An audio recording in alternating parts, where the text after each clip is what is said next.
The example I'd like to give about an incredible failure, because somehow it was unexpected, is the one of Amazon. A lot of people have heard of this, and it's very clear that it's a failure because actually they failed twice in China, which is quite a bit. It's almost a record. First in 15. In 15, they actually announced that they would open an Amazon store on Tmall, which came as a big surprise. Tmall and Alibaba in general was their arch competitor. So this was perceived already as a sign that things were not going well and that they needed some help to reach out to consumers and boost their sales. And unfortunately for them, this was confirmed when in 2019, they finally decided to basically say, okay, we no longer operate on this market, at least on the domestic market, and we only keep the cross-border activity.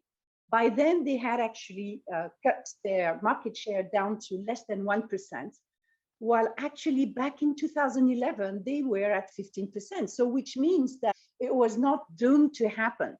They had a good foundation at the beginning. So what happened indeed?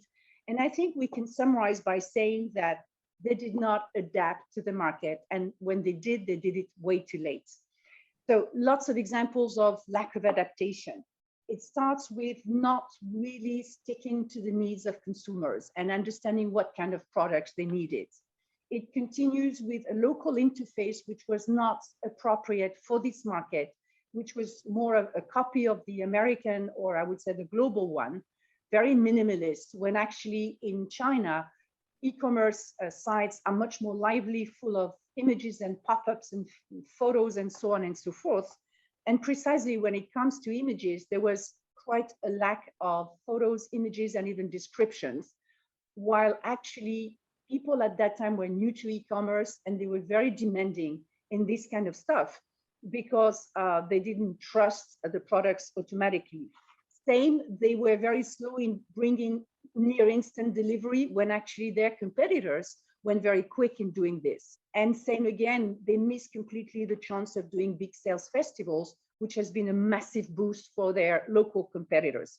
So altogether, the local competitors, which were looked down upon at the beginning by the likes of Amazon, were actually much better at playing these markets in tune with the consumers and at constantly adapting to the consumers, which is a typical mistake that foreign companies would make. And in this sense, Amazon failure is incredibly exemplary.